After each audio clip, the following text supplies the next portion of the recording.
just saying good day or good morning. We say good yom. Today is Hey Tevis, the 5th of Tevis, the day when the victory of the Sforim of the previous Rebbe's library and all that was entailed together with it. A very, very special day, a day of miracles, the Rebbe himself said. Without elaborating, it's a very, very special day in the life of Chabad and the Rebbe's leadership. We have to just do what the Rebbe says that this day represents. Sforim are to be learned from. Today we have to make strong resolutions to learn more Torah and also to enlarge our libraries. We have to buy Sforim today. As much as we have access to Sforim online, and actually a few days ago I got somehow popped up that Hebrew Books has now an app, and it's really? Who knows how many thousands of Sforim, but nevertheless we have to have also what's called today the hard copies, and we have to learn what the Sforim teach us, and so therefore it is very significant and those issues that we are starting Yachid Kala today on the day of Hey Tevis, and we have a very special guest. He can tell us a bit about who he is. His bio was sent around already weeks ago. A very, very colorful personality, as we have already seen in the past few minutes. Okay, and he can speak for himself. Even though we don't have a mic for right now, he doesn't need it at the moment. So we welcome Rabbi Yechiel Krish from Monsey, New York. Bruchim Habayim and Atzlacha Rabba Muflaga. And once again, I'll mention it again later by the lecture. I every year mention that the first time I was involved in Yachid Kala, I believe it was around 1990 or so. And I asked the Rebbe for his blessings, for his bracha. And I actually had a bit of chutzpah to ask the Rebbe for a bracha, for Atzlacha Muflaga, outstanding success. And we merited for the Yachid Kala. And we merited the Rebbe added, not only did he give his bracha for outstanding success, he added the word batoil in everything. And then the one line that the Rebbe said, which is so important and significant, the Godol schus Talmud Torah de Rabbin. We have to print more, by the way. I see we have to print more. The Godol schus Talmud Torah de Rabbin. Great is the merit of communal Torah learning. And we add to that especially at holiday time. Everybody could be going and doing holiday things. But everybody's here because we know the importance of learning Torah and communal learning Torah. It's a great merit. May this merit stand by us, all of us. We also put on the flyer that this program of Yachid Kala this year is dedicated to the holy memory of the Kedoshim of Sydney. Hashem Yikum Domam, may Hashem avenge their blood, and also for the poor Shlema of all those injured. Yesterday I went to visit, together with Rabbi Krish, because he stopped off in Sydney on the way for that purpose. The visit, Rabbi Krish was some months ago at the Chabad house of Rabbi Yossi Lazarov, whose son is lying in the hospital. We went to visit others, and they need a big refuah shleima. Amen. So, I'm sure everybody is adding. We told them that we are davening and saying more tehillim and giving more stock, and it means so much to them. And so therefore, may this chus of Talmud Torah the Rabbin bring them a refuah shleima kreva and the end to all of negative things. Rabbi Krish. Amen. Thank you, Rabbi. I think I'll come over here, just that we're in the center, and so that I'm directly into the blue light. Fantastic. Is that a camera? It's just there to highlight me on the back. Shadow puppets? You see, where I come from, it's a dog. Here, it's a dingo. I understand the local culture. All right. As the Rabbi said, first of all, I'm Yechiel Krish. Hi, or good day, as they say. I'm getting used to local parlance. I switched to dingos. I say good day. It's a pleasure to be here. Thank you very much for having me, Rabbi. Thank you very much for inviting me. It is it's kind of incredible. And it's a lot more people than the rabbi. The rabbi said to expect the first one in the morning to be like, 3 people sort of sleepy in the corner, and it's everybody. He did not say that. He said fewer. He said fewer, to be fair. But no, I did. Obviously, if we'd expected such a large crowd, you would all have handouts. So no, this is incredible. Thank you all so much for being here. Please continue to stress our printers. We appreciate it. Everybody appreciates it, right? Okay. I don't want to spend any time on my bio. It's hanging up on all of the shuls. Suffice to say, how do I do this quickly? I'm a rabbi and I'm a scientist. Obviously, I'm a rabbi first. I'm a Jew first. What I do for a living is science. My training's in biomedicine. I work at the Rockefeller University in Manhattan, where I manage 70 biomedical labs. That is what I do for Parnassa, I suppose. Most of my time is spent, thank God, teaching Torah. I get to travel the entire world talking about Torah and mitzvahs, specifically about science and Torah, which is something we're going to do a little later. But thank God, one of my major areas of focus these past few years has been the Rebbe's letters, focusing on what the Rebbe says and trying to figure out from his letters and his sichas and his enormous volume of work what he actually thinks and how we should be viewing the world, what I like to call the Rebbe's shita, the Rebbe's position on things. That's tricky to figure out, because as you probably know, if you look at any one letter from the Rebbe, it's written to that individual in that time and in that place, which means making broad generalizations about the Rebbe based on a couple things he's written is dangerous business. Because of this, whenever we do one of these sorts of classes, they're going to have a ton of sources all pointing in the same direction. That's how we make sure that we're generally safe. So the idea in the morning, at least, every one of the morning classes that we're going to do throughout the Yarchei Kala is that we're going to take one really interesting, I hope really interesting, subject and look at what the Rebbe's shita is in this subject. Very narrowly, what does the Rebbe have to say about it? For some of these, we're going to expand upon them later. Rabbi, I don't remember what day of the week, but one of these days of the week we have a reincarnation lecture coming up, right? Is that? Do you remember what day? Whatever, it's late, it's next week. And there we're going to cover reincarnation itself as a topic in Torah, of course with the Rebbe, but as a full topic. Here, today, our job is to figure out what the Rebbe has to say about reincarnation. That is the Rebbe's position. Among the many good reasons to do this is, as the Rabbi mentioned earlier, today is Hey Tevis, Good Yom Tov. Today is Hey Tevis. And on Hey Tevis, although it is the day that we celebrate the victory where we got our books back, it really is not a day about how we have a victory, we got our books back. The Rebbe, in every one of his talks about this special day, does not emphasize the history of what happened. He instead emphasizes the idea behind what happened. The idea behind what happened is that in the heavens there was a claim that perhaps we are not sufficiently attached to our Rebbe and his Torah, and we're not sufficiently attached to the leaders of the generation, not sufficiently attached to Chassidus. And when the Sfarim were released, when the books were released and we got them back, this was a voice in heaven declaring as one, in one loud sound, that the Jewish people are indeed connected to the Rebbe, and the Jewish people are indeed able to study and willing to study the works of the Rebbe, which means the best way to celebrate Hey Tevis is to figure out what the Rebbe has to say about stuff. This is the way to celebrate the day, at least as far as I'm concerned. So in celebration of Hey Tevis, that's my entire introduction. I have a bunch of letters for you. They're all on reincarnation. And we want to figure out whether we believe in reincarnation in the first place, Gilgulim as it's called in Hebrew. I should define it, I assume. I guess, looking around the room, I assume you know what we're talking about. But just very quickly to define our terms. Oh, thank God. Saved my eyes. Baruch Hashem. Reincarnation, I always talk this fast. I'm going to slow down a little, but not much. I'm conscious of it. All right.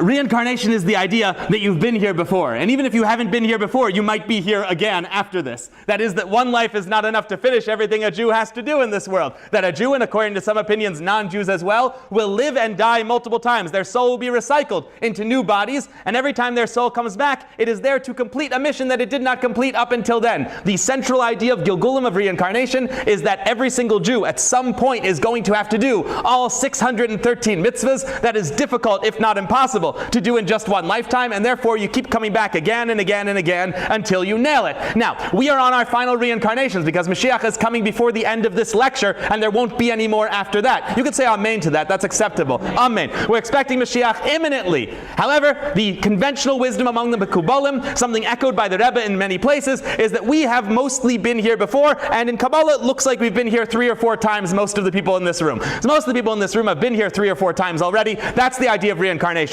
Now we just want to figure out what the Rebbe has to say about it. That's our simple job for today. I don't see any reason why this has to be a lecture where I scream at you the whole time. Rabbi, we're hoping for something a little more informal, learning, right? Do you think we should make people read? The Rabbi doesn't want you. People came to hear me talk, not them talk, right? All right.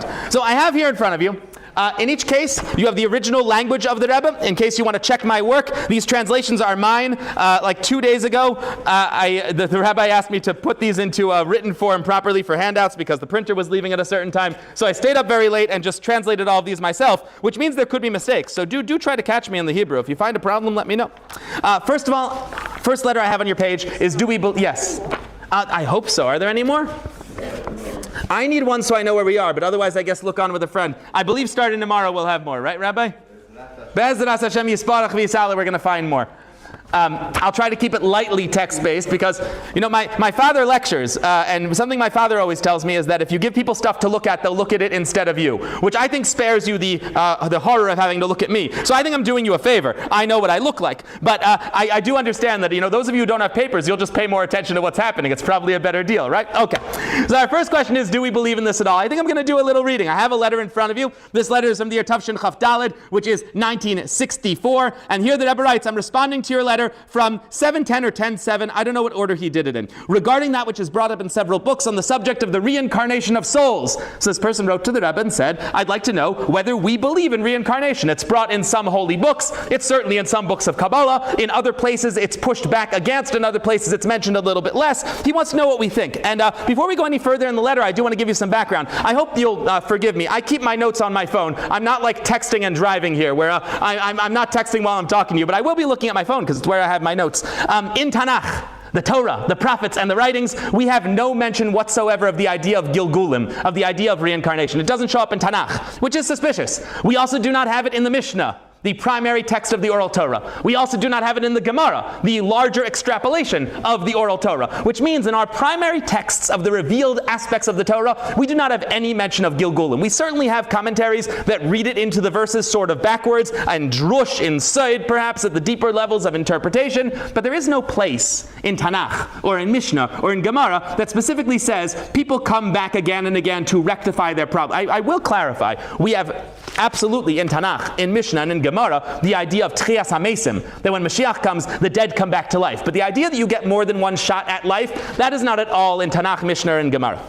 We do have it fairly early in our mentions, though, in Jewish history. We have it in the Sefer HaBahir. The Sefer HaBahir is a Kabbalah book that I believe has been translated into English. Every time they take these very deep Kabbalah books and translate them into English, I'm afraid there's going to be like a lightning storm somewhere and someone's going to get hit. But somebody translated the Sefer HaBahir, which seems dangerous to me, but go for it if you're interested. That book is attributed to Nechunya ben Akana, who was a Tana, who was one of the authors of the Mishnah. So we do have Mishnah authors writing Kabbalah books, and he mentions Gilgulim specifically in the Sefer HaBahir. You have it in Midrashim. Midrashim are attributed to various Tanaim and Amoraim, the Medrash Rabbah, attributed to Rabbah, etc., Tanchuma to Rabbi Tanchum. So we have it mentioned by the authors of the Mishnah and by the authors of the Gemara. They mention it in their individual works, but Gilgulim is not actually brought up in our conventional Talmud. So there's room to say, perhaps, that there's, I don't know, some iffiness around it, some back and forth over whether we hold of it, exactly how much we hold of it. It's a reasonable question. What this person's asking is reasonable. They write to the Rebbe saying, I don't know if we really believe in Gilgulim, and I think the reason why they're asking it is, in Tanakh and in Mishnah and Gemara, you don't have it.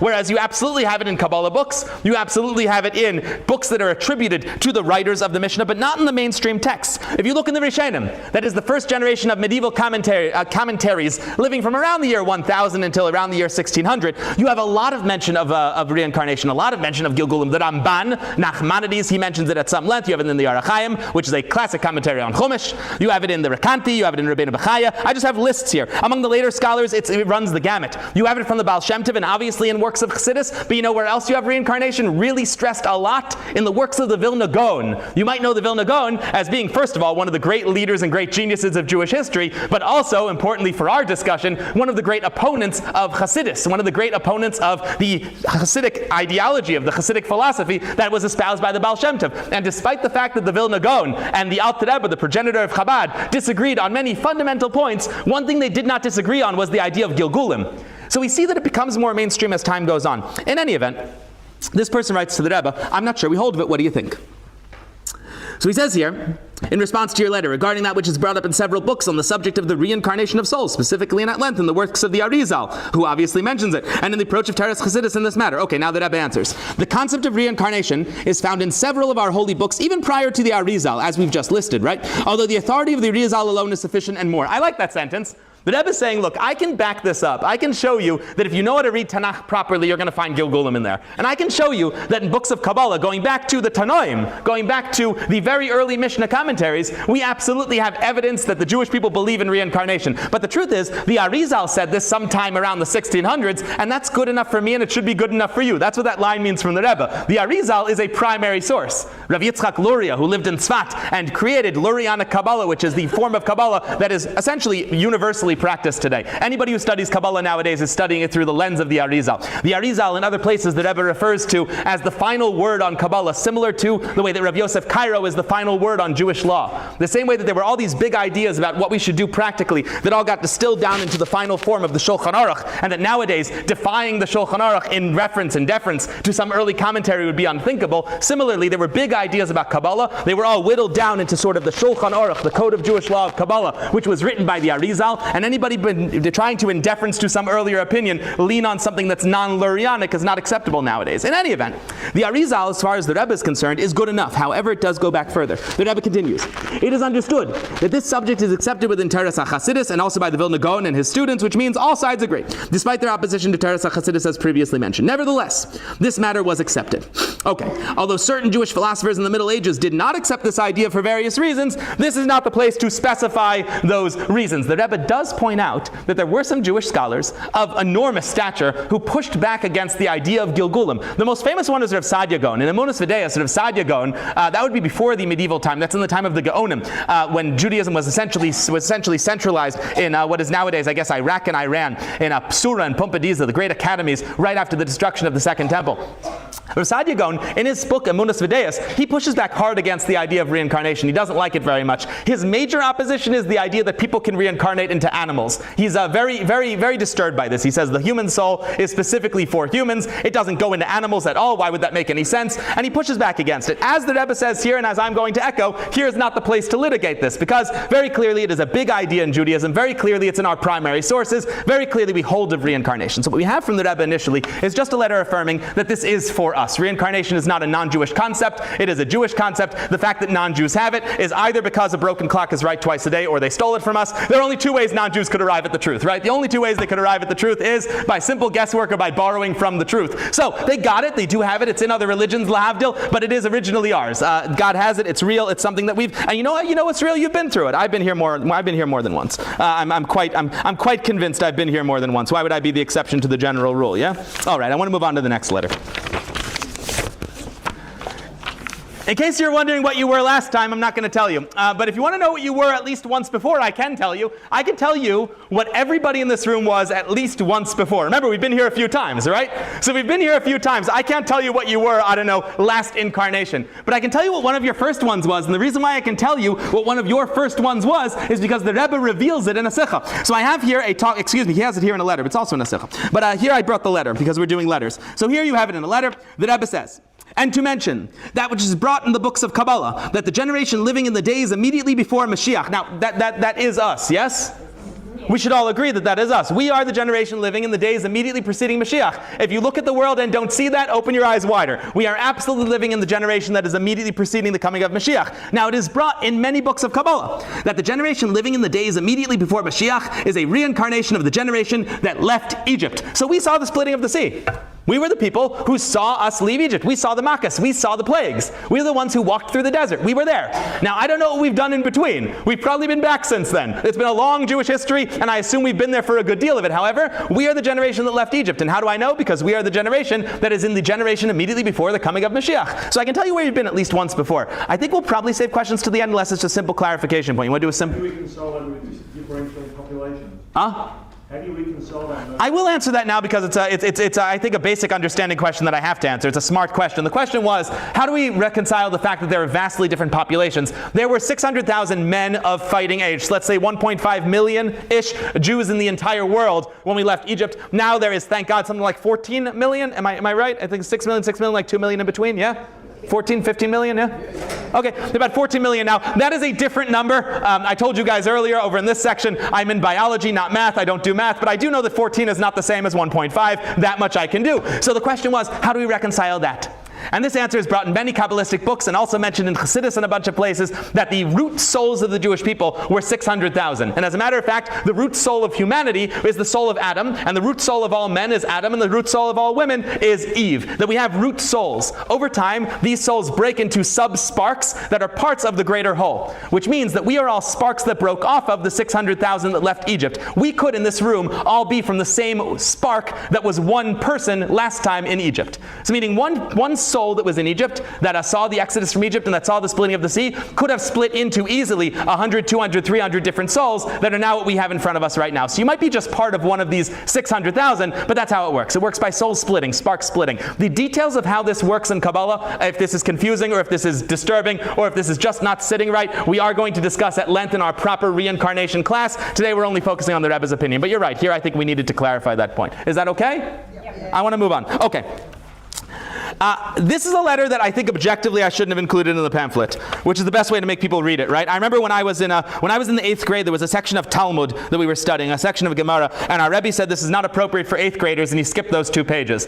The 8th grade class never knew a piece of Gemara as well as those 2 pages. We ran to the study hall, flipped it open. We were calling rabbis, please explain this to us. So if you want people not to read something, tell them that they shouldn't read it. I'm not sure I should have included this letter, but since it's on the page, and since I already said it, may as well bring it out in the open. I think when we were in Crown Heights together, I mentioned this letter at the Kinnis. I think this is one I mentioned at the Kinnis. This is my second time publicizing a letter that I shouldn't publicize. But it's in Igros. It's in the Rebbe's letters.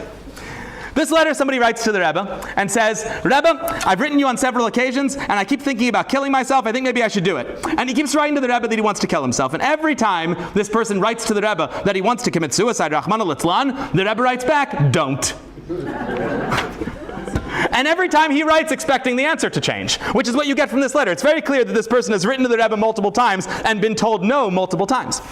And one thing I want to say before we do read this letter together is that people who are in mental health crisis, first of all, this is something that nowadays we recognize as being a disease, as being a neurological disease. This is my field, as being a neurological disease. This is not in, 99.999% of cases, a decision someone makes to be in this sort of state. This is something that is as unpredictable or as unstoppable as Rahman al-Litzlan cancer or any other disease. A person gets sick, and one of the sicknesses that happens is it gets in their head this idea of suicidal ideation, where they want to hurt themselves or Rahman al-Litzlan kill themselves. This is not their fault. And therefore, it needs to be taken with an incredible amount of sensitivity. If, God forbid, anybody in this room has ever felt that way or is currently feeling that way, and you'd be surprised, unfortunately, how common this disease is, it is very important to seek help, absolutely. People love you and will take care of you. This is an important thing to say. It's also important to say that the Rebbe's answer here is not one that I would suggest saying to anybody else. This answer that the Rebbe is going to give to this person with particular suicidal ideation is an answer that the Rebbe knew, because the Rebbe knew this person. The Rebbe is the collective soul of the Jewish people. He knew that this would land for this individual. This is a particularly harsh letter. Please do not use this on somebody who's suffering, unless you know them well enough to know that this is what's going to land, and that's an incredible responsibility. The Rebbe can say this. I don't know that anybody else can say this. For us, it's going to serve a purpose for our discussion of reincarnation, but as advice for how to respond to suicide and suicide ideation, this is not the way to go. I was speaking at one of these conferences one time, because I have the science title around my name. Anybody who's even vaguely in science comes up to me and gives me their version of science. It's one of the reasons I don't like telling people what I do for a living, because everybody else's version of science is wrong. Only mine's right. You know how scientists go. I don't want to hear everybody else's. I'm just kidding. A little bit. I'm not really kidding. I'm not kidding that much. And so this therapist comes up to me, and the therapist says, you and I are colleagues. We're in the same field. And I go, yeah, sure we are. And I'm just kidding. I said, we're in the same field. Yeah, okay, we're in the same field. And he says, well, I also am somebody who studies the Rebbe's Torah, and I'm somebody who does therapy, and I've drawn from the Rebbe's Torah a lot of advice in my therapy with my clients. I said, oh, that's beautiful. Can you give me an example? He says, absolutely. And he quotes this letter. He says, this is what I tell people who are having suicidal ideation. I said, then I think you probably should stop practicing. It's important to understand that the main thing that Rebbe is doing in his letters is looking into the soul of the asker and giving them the answer that works for them. That's the thing I think therapists should be taking from letters, and educators and parents. That when you answer a question, you have to answer the person. That you can't answer the question directly and hope that will get rid of the problem, that the person needs to be taken into consideration. The empathy is, I think, what therapists and parents and educators should be drawing from the Rebbe's letters. There's an enormous amount of empathy here. Every time the Rebbe talks to somebody, he puts himself in their shoes, and he doesn't have to do that because he's part of them. We're all one Jewish people. But a tzaddik sees that clearly. And that's why these answers work for these individuals. That's the lesson I hope therapists take from these sorts of letters, not word for word what to say. With that significant introduction, let's read the letter. Okay, the Rebbe says, number 1, I'm astonished you're asking my opinion regarding what to do and how to conduct yourself when I've already written you several times expressing my view on this matter and it remains just as firm. Every time you ask, I say don't kill yourself. I'm not going to change. Okay, that part you can tell people. As for what, that part's okay. As for what you write, that you must do so and the like, that you feel the need to hurt yourself, Rahman al-Islam. It's understood that this is entirely untrue. The Rebbe says, first of all, you don't have to do it. You think you have to, you're wrong. You don't have to. No Jew is ever compelled, God forbid, to act contrary to the will of the Creator. May he be blessed. By the way, this is also very good advice. One of the diseases of, I think, Western society in general. I don't think Western society has that many diseases. I'm quite happy with, obviously, it's Gullus. We're waiting for Geula. We're waiting for redemption. But as far as societies go, I think we've done a lot worse than Western. It's a pretty good society as far as non-Jewish exile societies go. One of the major problems with Western society, at least in recent years, though, has been that we have taken just about everything negative about ourselves and turned it into an identity that needs to be protected. That is a big idea now, that if I have a negative feeling, which is self-destructive, that's not a negative feeling that's self-destructive that needs to be tamped down. That's something to celebrate. That's who I really am. So somebody writes to the Rebbe saying, I feel that I need to hurt myself. The Rebbe says back, that's a feeling. That's not you. A Jew is what you are. You're a Jew, and a Jew never has to go against the will of the Creator. You never have to if something feels inherently mine, let's talk the most classic case, marrying a non-Jew, Rahman al-Islam, marrying a non-Jew. Somebody will say to the Rabbi, but I'm in love. This is who my heart wants. I'm following my heart. Says the Rebbe and says authentic Judaism back, yeah, but you don't have to. You don't have to. You don't have to follow everything you feel. This is a big idea in Judaism that has been completely papered over by, I think, modern Western civilization. The idea here is that what you feel is what you are, and the idea in Judaism is what you feel is sometimes what you are, and sometimes toxic to what you are, and you need some guidance that starts in the head and doesn't start in here, and some guidance above that starts with a general submission to God Almighty and His Torah. That's who I am. Anyway, so the Rebbe says, you think you have to do it? No, you don't. No Jew has ever been compelled, God forbid, to act contrary to the will of the Creator. May he be blessed. It's not possible that a Jew can be forced by circumstance to act against the will of God. It's not possible. Moreover, there would be no purpose in such a trial. So the Rebbe is saying, if you do this, Rahman al-Islam, the person hurts themselves, the person ends their life, there would be no purpose. This is the part that's controversial. And I don't mean controversial. I hate to keep on circling back, but it's a letter that needs to be done properly. It's not controversial that the Rebbe said this to this person. This is the part that I wouldn't repeat to somebody suffering unless you know them very well. The Rebbe says, there would be no purpose in such a trial. Doing it wouldn't help. For as long as the soul has not fulfilled the task commanded to it by the giver of the Torah, it will return in reincarnation after reincarnation. Says the Rebbe, you take yourself off the board, God's putting you back on. You can't get out of this. It's not, the Rebbe is saying, you don't, first of all, the Rebbe is saying don't try. But if you did try, you'd find yourself right back where you started again. There is no opting out of life. God brings you back till He's done with you. You can't get out of this. Not only that, it gets harder. Only that now, having caused additional damage through doing the sin of ending one's life, the next reincarnation would be more difficult. Says the Rebbe, you think it's bad now, you just wait till you see what He sends you back as. Now, I will remind you, I met a therapist who told me he uses this in therapy. Don't go to him. We should not expound upon painful matters, says the Rebbe. Let's not talk about this at length. Let's not spend a lot of time on this. It hurts. It is also clear that all the reasons and justifications you write are claims of the other side. Powerful, which have no basis in reality. Double powerful. The Rebbe is saying, if you have a toxic idea in your head that could truly hurt you, it's not you, it's your Yetzer Hara. And welcome to the club, everybody has a Yetzer Hara. Not the Rebbe, but other people. I have one, you have one, a lot of people in the room have one. A Yetzer Hara is nothing more than a Yetzer Hara. It's the evil inclination. It's not you, it's the thing trying to mess you up. So while a person's sitting there saying, it's me who feels I need to do something forbidden, says the Rebbe, no, that's not you. You are in danger, and your evil inclination is trying to convince you that the real you wants to do something horrible. But for our purposes anyway, may it be God's will that you recognize the truth, which is good both spiritually and materially. The Rebbe gives him a bracha. We see here that there is a downside to reincarnation, or at least sort of a harsh side to reincarnation. God does not stop bringing people back until He's done with them. And if a person has more things to fix because they mess up in this world, then their next reincarnation, their next incarnation becomes more difficult. Which means that one of our major ideas while we're in this world is to not come back, which I think is, lahavdil, contrary to some other religions and their ideas about reincarnation. Our big plan is to not come back again. That's our goal. Our goal is to bring Mashiach, first of all, and to not die. Second of all, for prior generations, in which that was not possible because the prior generations were not the generation of Mashiach, their goal was to do so much good in this lifetime and so little bad in this lifetime that they don't have to come back again. That's the goal.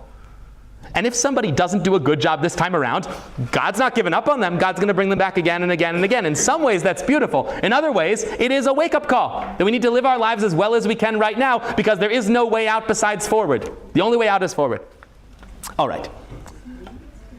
Harsh. We're going to move on to something a little more fun, I hope. All right. You see the page in front of you now? This one that says hints to your past lives? I know this is what you came for. This is what everybody really wants. What everybody really wants is to know what they were last time. I don't think any of you were animals or plants or rocks. I don't think so. Based on the Arizal, which is something we'll talk about during the regular lecture, I'm pretty sure last time we were all humans. I've met some people who this time are rocks, but I haven't met anybody who last time who was a rock.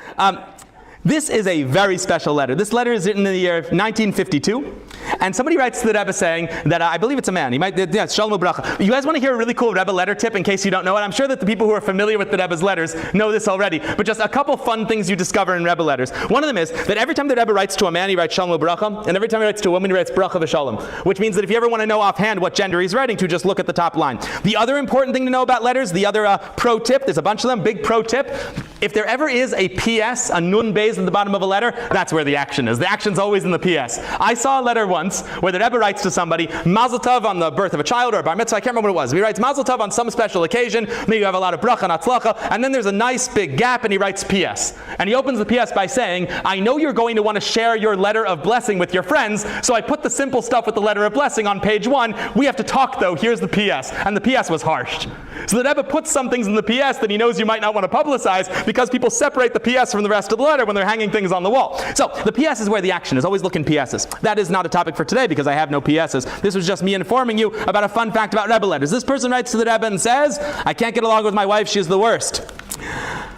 I'm not sure that's exactly what he said, but I suspect that's more or less what he said. Mostly I suspect that because of the sheer number of phone calls I get from people telling me they can't get along with their spouse because their spouse is the worst. So unfortunately, this is a major problem. People have shalom bayis issues. God should protect them from these things. We should pray for shalom bayis. It's very, very important. Listen now, the Rebbe addresses this though. The Rebbe says, in the area of shalom bayis, peace in the home, specifically in this matter, it's urgent that you invest additional effort. So part 1, person writes to the Rebbe saying, my wife is the worst, and the Rebbe goes back, maybe you should try a little harder. It's advice to women and to men, by the way. Part of, obviously, they're case by case. There are relationships that need something deeper than this. There are, God forbid, unfortunately, some relationships that are not tenable. However, in most cases of two people disagreeing, step 1 is to look in the mirror and see, could I try harder? And the Rebbe is telling this person, you could try harder. So number 1, you need to invest additional effort. For from the many challenges in this area, it's clear that this is among the sparks that you must elevate in this world. Did you catch that? I'm going to say it again more slowly. Specifically in this matter, it's urgent you invest additional effort. Why? For from the many challenges in this area, because you are so challenged by shalom bayis, this tells me, says the Rebbe, that this is among the sparks that you must elevate in this world. A person can, from their challenges, figure out what their job is in this world. So a person who's having shalom bayis problems, that means that their job in life is to have good shalom bayis. A person who struggles with kosher food, their job in this world is to say no to non-kosher food. A person who struggles in this world with lashon hara, with speaking inappropriately about other people, that's their job in this world. That we should see our struggles as being hints toward our purpose in life, and the Rebbe expands upon this. But just in the first 2 lines, somebody writes to the Rebbe saying, I can't stand my wife, we're fighting all the time. The Rebbe says back, fixing that is why you were born. It is understood from the writings of the Arizal and the explanations of Chassidus that with the exception of certain individuals, the souls of this generation will be present in this world and return for reincarnation. We talked about this earlier, but proof if you wanted it. It's brought that almost everybody who's alive today has been here before. Their primary reason for returning is to repair that which was lacking in their fulfillment of the 613 mitzvahs in their previous incarnations.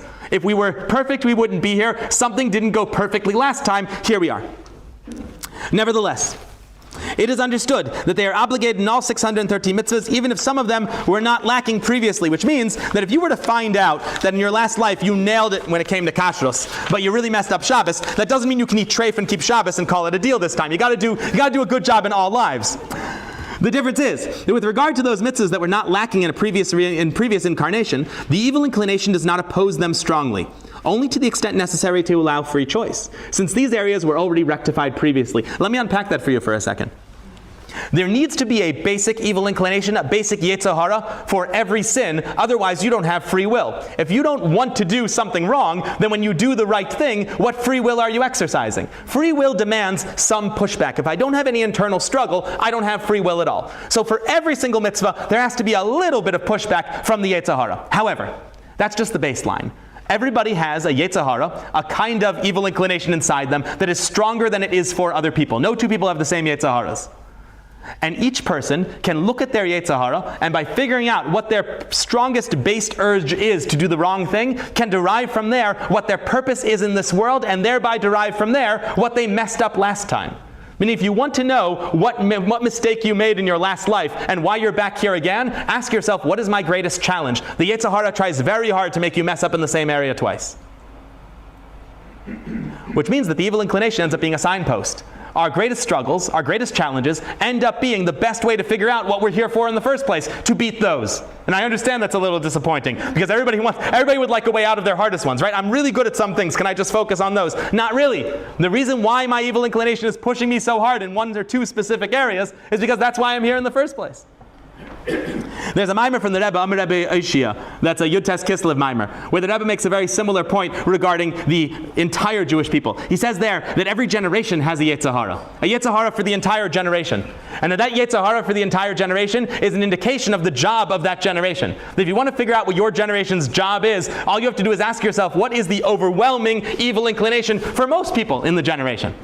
But obviously it applies to individuals too. One of the beautiful things about us each having different yetzer haras, as the Rebbe explains in that mimer, is that since we each have different yetzer haras, we can cover each other because we're really just one Jewish people. Which means that if I do a mitzvah that I'm good at, that I don't have much of an urge against, let's say that most of us, I don't know, there's certain things. I think probably most of us, at least I hope, don't struggle with murder all that much. If you do, please stay in the back of the room. Most of us don't want to kill anybody all that badly, except for sometimes in traffic. Most of us don't want to kill anybody that badly. There are some people in the world, some Jews in the world, unfortunately, who do have that yetzer hara, who very badly want to hurt somebody else. That's their yetzer hara. When you are excellent in not harming others, since we're all connected as one Jewish people, you, through the areas that are easy for you, help lessen the evil inclination of those who are struggling in a different area, which means the Jewish people cover each other specifically because we have different evil inclinations. But for our purposes, what's really interesting to know is that if I'm struggling with a certain mitzvah, that is my signpost. That's my way of knowing what I did last time and what I'm supposed to do this time. Let's continue reading the Rebbe. This is not so with matters that were lacking last time. Okay, there, the opposition of the evil inclinations in full force. Okay, let us not expand on something that has already been explained, etc. That's good advice, I should take it. With regard to you and practical action, which is the main thing, I once again draw your attention to and encourage you in increased effort in the area of peace of the home. So the Rebbe comes back to the beginning and says, remember Shalom Bayis? Let's go back to the beginning and make it real. Even if this entails yielding, since these concessions are not into matters of Torah and mitzvahs. So the Rebbe says here, you're struggling with peace in the home, that's what you messed up last time. You and your wife had problems last time, that's why you're both back here again. By the way, it is mentioned in the works of the Arizal that most marriages happen every single incarnation. You married the same person every time. Wow, I didn't expect that reaction. Oh my goodness. You can tell the age of this is going to get me in trouble, I'll do it anyway. You can tell the age of your audience by how that one goes over. When I speak to seminary girls who are not yet married and I tell them this, they go, it's beautiful, it's incredible, you get to, your soulmate. I tell it to anybody who's been married for a few years, they start laughing and rolling their eyes. So you can age the crowd. Tell you, seminary girls think this is the most beautiful idea. I will say that I am very happily married, and I clearly have done this with my wife 3 or 4 times already, right? We've been incarnated together 3 or 4 times. I'm just saying, I would re-up. I would do it again. I would go another 4 with her. It's been fantastic. So I hope you feel that way about your spouse. That's the blessing you should give it a Sheva Brachas, right? You gotta be imperfect to come back to it. I didn't want to go into this, but I'm going to do it now because you forced my hand. The Rebbe mentions in a letter, and it's brought in the Arizal, but the Rebbe mentions it in a letter, that women, generally speaking, do not reincarnate. Wait, don't worry. You're going to reincarnate. Just give me a second. Women, generally speaking, don't reincarnate. And the reason why is because the horror of death, which is a scary and painful thing, and the initial moments after death tend to atone for most people's sins. Most people's sins are accomplished by the simple pain of death, the horror of death, and the transition which is so uncomfortable. That moment where a soul gets to the next world usually covers the vast majority of sins a person does, atones for them, and therefore most people go into the next world with very little baggage. Not you guys. Problem with men is that men have a mitzvah that you don't have. Everybody here has the mitzvah to learn Torah, otherwise I'd have an empty room. However, they have a mitzvah that they are never allowed to not learn Torah, and you're allowed to have free time. If there's a moment you're not studying Torah, it's not an Aveira. You get to choose when you study Torah. Gentlemen, as you probably know, if you're not working or taking care of your family or eating or sleeping or doing something that the body or the world needs, you have to study Torah, which means if you're on the couch, it's fine, and if you're on the couch, it's an Aveira every single second you're on that couch, unless you're using that energy to reinvest in Torah, which means, compared to the two sides of the room, who goes into the next world with more sins? Exponentially more, by definition. Now, if these two souls are together, a man, wait 1 second, if these two souls are together, a man can't come back without his soulmate. So the reason, you get it. So the reason you're here again is because of them. Your man brought you back. And so in answer to your question, the reason why we say that women don't really have reincarnation is that if a woman's husband doesn't mess up, she's probably not coming back. But if he messes up, she's going to get dragged back on his behalf again and again and again. So my wife has been here 4 times because of me. And yeah, you go ahead. Does that mean that you're always a female or a male through every incarnation? With very few exceptions. As we'll talk about in the regular reincarnation lecture, there are rare cases where a soul changes its gender or even changes from human to an animal to a rock, but those are considered severe punishments for severe sins. Generally speaking, everybody here is what they always have been. But then how can you fulfill all the mitzvahs? That's a great question. It's the kind of thing I want to talk about at the lecture, but it's something called Ibor. It's fascinating. We'll talk about it. We'll talk about it. Does that mean we're always responsible for our husbands? It means you should send them out of the house for kol out night unless you want to be here for a while, right? Unless you want to keep coming back, you better push them to learn Torah. You're probably familiar with the Gemara in Tractate Sota, that says that women are protected by the fact that they stand by their door, shove their men out to learn Torah, and welcome them back from learning Torah. That is, the fact that women encourage men to learn Torah is where they get their merit from. Now you have a Kabbalistic twist on this. The only reason why you're back is because you didn't do it so well last time, clearly. So maybe it was partially your fault, but at the end of the day, that's what it means when Kabbalah says that women don't reincarnate. It means that they wouldn't reincarnate if it wasn't for... Excuse me, what if you don't have a husband? You never have one. What if your husband can't learn? These are good things I'm going to have to save for the proper lecture. We do have these in the proper lecture. Today we're only focusing on the Rebbe's letters. And whatever we feel like. I know I'm making exceptions, but I'm looking at the clock. I do want to cover a little more material. I assume 11 o'clock's a hard stop, right? Even though we started 10 minutes late, I don't get anything back? No change? The rabbi went like this. That means I might get a little change. All right. I want to just add some things to this. I told you that the strongest hint for what you did in your past life, the strongest hint you're ever going to have, is what your Yetzer Hara is. However, there are other ones.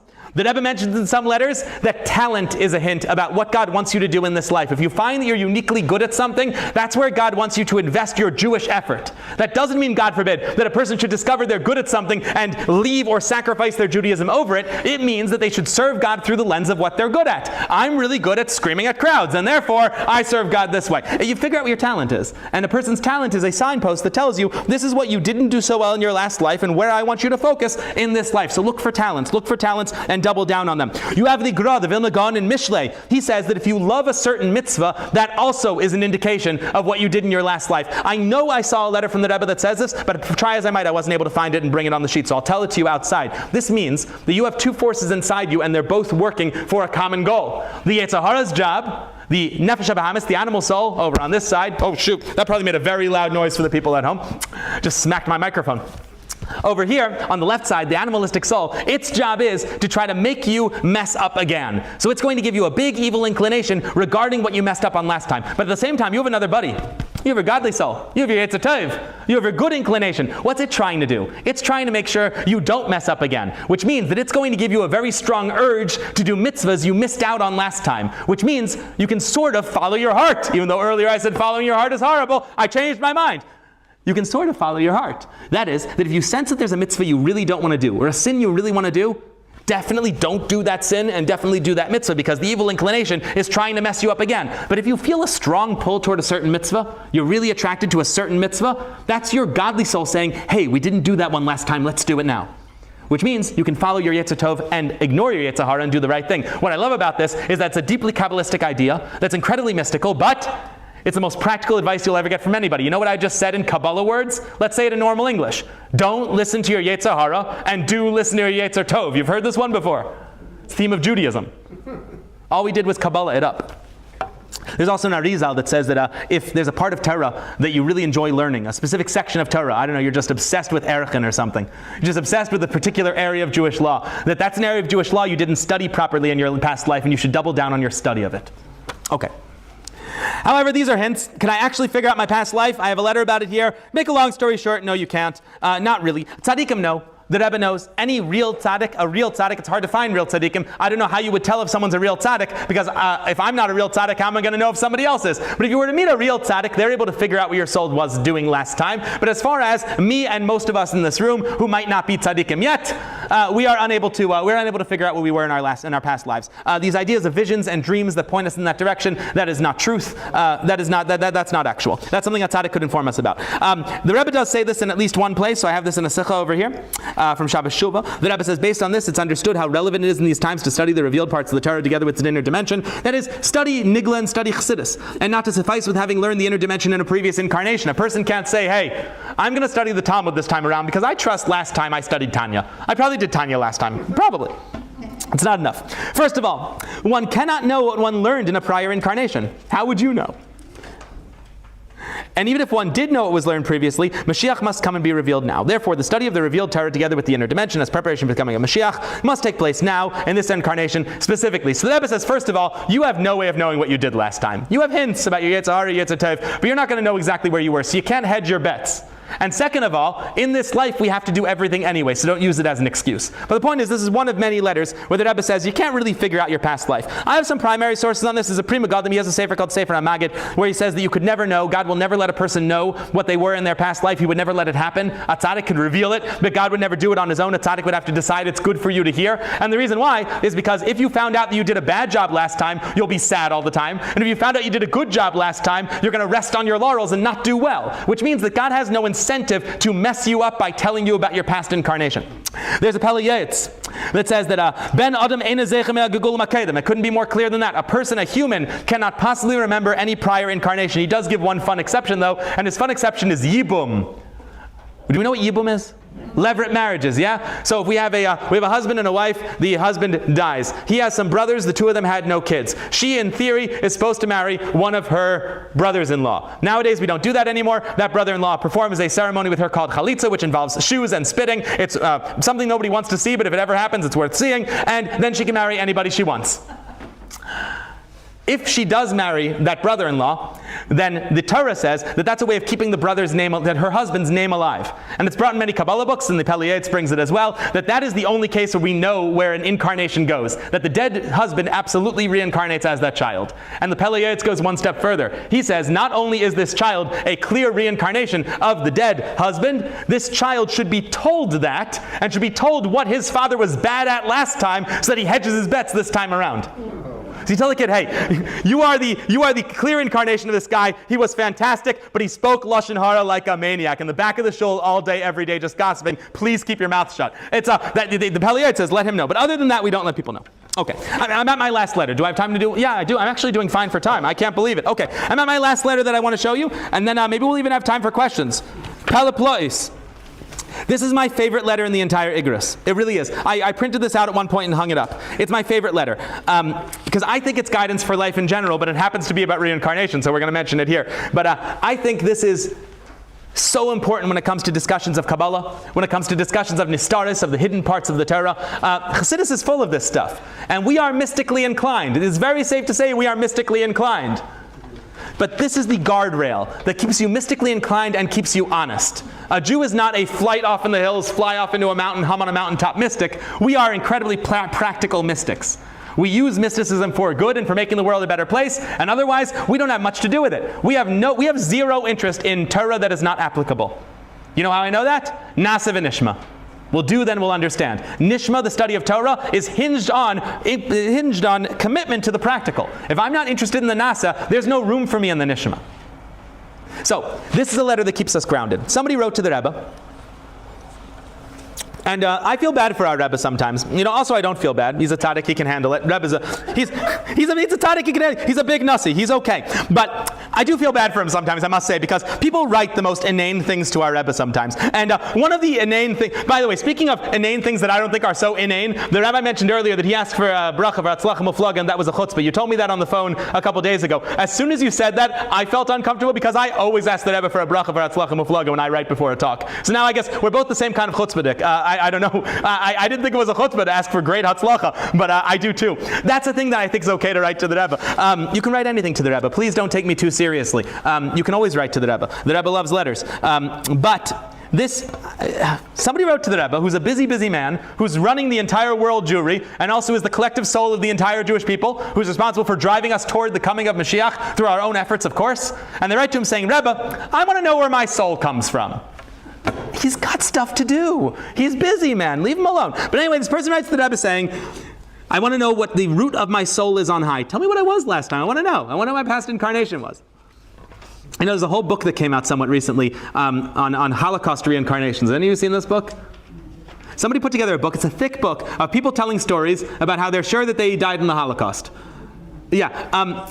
Is the author in the room? That will happen to me eventually, because I'm about to pan it. So prepare yourself if you're the author of this book. I'm not a fan. Besides the fact that we have many sources we just read that made it clear that you couldn't possibly know your prior incarnation, that memories of having died in the Holocaust probably come from reading Anne Frank and watching movies. Besides that, let's be honest, most of the things people dream about are the things they saw during the day. It's a Gemara Maseches Brachos, plus it's basic neuro, right? We know that most of the things we dream about are stuff we saw during the day, and we see so much Holocaust paraphernalia, it's very hard to imagine that somebody dreaming they were in the Holocaust doesn't mean they saw a movie. But whatever, setting that aside, can anybody explain to me why a Kaddish would have to come back again for a second incarnation? Because I don't understand it. The claim in this book is that a bunch of people died al Kiddush Hashem and were so messed up they had to come back again. That doesn't sound right to me at all. It sounds to me like a fundamentally anti-Judaism. So I don't get it. For the record, several major Jewish organizations wrote nice reviews of this book. They're all wrong. Okay, you ask what is the root of your soul. They're allowed to be wrong. You ask what is the root of your soul on high. This person wants to know. Then the Rebbe says, it is known from the instruction of our holy Torah that God did not create anything in his world, even a single thing, without a purpose. Which means that if I don't know something, I don't need to know it. That's what the Rebbe is about to imply.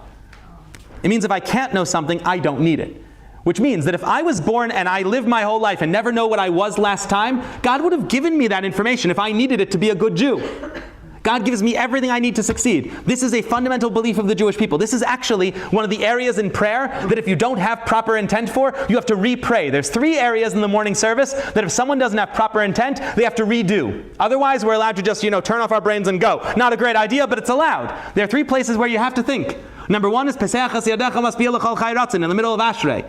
Number 2 is the first line of Shema. And number 3 is the first paragraph of the Shemona Esrei. In that section, Pesach Yadecha, in Ashrei, the basic kavanah, the basic intent that everybody must have is that God runs the entire world with hashgacha pratis. I have a phrase I circulate in my mind that captures this in a sentence to make sure I don't miss that part of davening. And it is that if I needed it, I would have it. And the fact that I don't have it means I don't need it. And the fact that I have it means I need it. That's what Pesach Yadecha means. I trust that God gives me the tools I need to succeed. Which means that if I would need to get a mystical intervention to find out what my soul was last time, I don't need it. And why do we ask for things? It's a great question. Ask me after. I'll answer that one first at the end of the lecture, okay? Hold on to it. Who asked it? Fantastic question. Please hold it. And honestly, it's one of the biggest questions in the entire study of Bitachon. Right? If you read the Sha'ar Bitachon forward and backward, that's the question that comes to the surface. Why ask for anything? God's got me. So we'll talk about it right after. It's a fantastic question. It is a mitzvah to ask. That's probably the best answer. But I'll give you a fuller answer in a second, okay? It's a very good question. Okay, this applies as well to the knowledge a person must acquire, namely matters upon which his Torah mitzvahs and the manner of their fulfillment depend. Meaning, everything that I need to know to be a successful Jew is in the code of Jewish law, is in the Talmud, is in Tanya. If it's not written down somewhere, a way to find out what I was last time, then clearly I don't need it. Now the Rebbe goes on to say, with regards to you, this is my favorite line in the entire Igros. I want to read it in the Hebrew. Regarding you, what practical difference would it make if I told you? This person writes to the Rebbe and says, what was I last time? And the Rebbe goes, I know. Why would I tell you? Why would I tell? What are you going to do with this information? I just explained to you that if you needed it, you'd know it already. Which means you're not going to gain anything by this information at all. So what, common curiosity? That's what you're writing to me about? A Jew with simple curiosity, with no interest in practically implementing the result of that curiosity? That's not Jewish. So the Rebbe says, the onus is on you. You write back to me. You write back to me and explain how your life as a Jew practically will be better if I tell you this information. If you can't do that, it's not for you. You want proof? You don't know it already. Mysticism, the secrets of the Torah, the study of reincarnation, Kabbalah, Hasidus, all of Torah. It's fascinating, I guess. It is. But you know, the argument that Torah's academic interest is enough and that we don't need a practical output from it is the entire story of Hanukkah. When the Yevanim came against us, they said, study Torah all you want, but don't forget, make sure it's not God's Torah. Don't you tell me that you're going to study in order to practically implement. Don't tell me that you're studying Torah to serve God. Tell me that reincarnation is a fascinating topic that interests you out of simple curiosity. Tell me that your human curiosity extends to the sciences, and extends to the Talmud, and extends to Kabbalah, because Torah is interesting. Tell me that, said the Yevanim in the Hanukkah story, and we're fine. The Jewish people fought and died for the idea that that's not what Torah is. So says the Rebbe, L'may nafka, you tell me what you're going to do with it. You tell me what you would do with this information. You have the code of Jewish law. In the code of Jewish law is written every single thing you need to do. You have everything you need in the code of Jewish law. Why are you busy in hidden matters that you don't need? I'm adding the words that you don't need. Says the Rebbe, people waste so much of their time in the pointless mysticism, which is not the same as the practical implementation of the study of Kabbalah and the mysteries of the Torah. A person who studies Tanya, a person who studies Chassidus, a person who studies Kabbalah, a person who studies Gilgulim, or any of these topics, with the intent of using it to better their lives, to make themselves better Jews, to increase in their adherence of Torah and mitzvahs, in their faith in God, in their faith that God runs the world, and He's responsible for making sure that everything that He wants actually happens, even if it takes many, many cycles. If that's the way you're studying it, fantastic. But any questions we have in the hidden parts of the Torah that we can't explain practically what we would do with them, Ein lanu esek b'nistaros. What are we doing in them in the first place? Somebody writes to the Rebbe saying, I want to know what I was in my past life, and the Rebbe says back, L'may nafka mina hare lefanecha shulchan aruch. What do you need? You need the code of Jewish law. Why aren't you asking me about that? Which means after a whole discussion of Gilgulim, the big question is, who cares? And the answer is, there's a lot of room to care. This is the Holy Torah. It's God's holy ideas and God's holy word. This is the will and wisdom of God Almighty. It's worth studying. It tells us about divine justice. It tells us that God cares about each of us individually, and that God will make sure to bring us back again and again until we get it right. It tells us that every single moment we live in this world is an opportunity to self-actualize, not just this life, but many lives before. It tells me what I'm doing here, and it gives me faith, it gives me promise, it gives me hope. It makes me understand that I'm living right now in the same generation that left Egypt, and that I'm going to see those same wonders once again with the coming of Mashiach. That's the way to study the books of reincarnations. The Sefer al-Gilgul, the Shar al-Gilgulim of the Arizal. However, to study it for the selfish purpose of satisfying my own curiosity and trying to figure out what I was last time around without any practical hope of doing anything with it is un-Jewish. And there's a fine line here, and the Rebbe draws it very clearly. Okay, thank you all very much. I owe you an answer to your question, but we can talk about it after.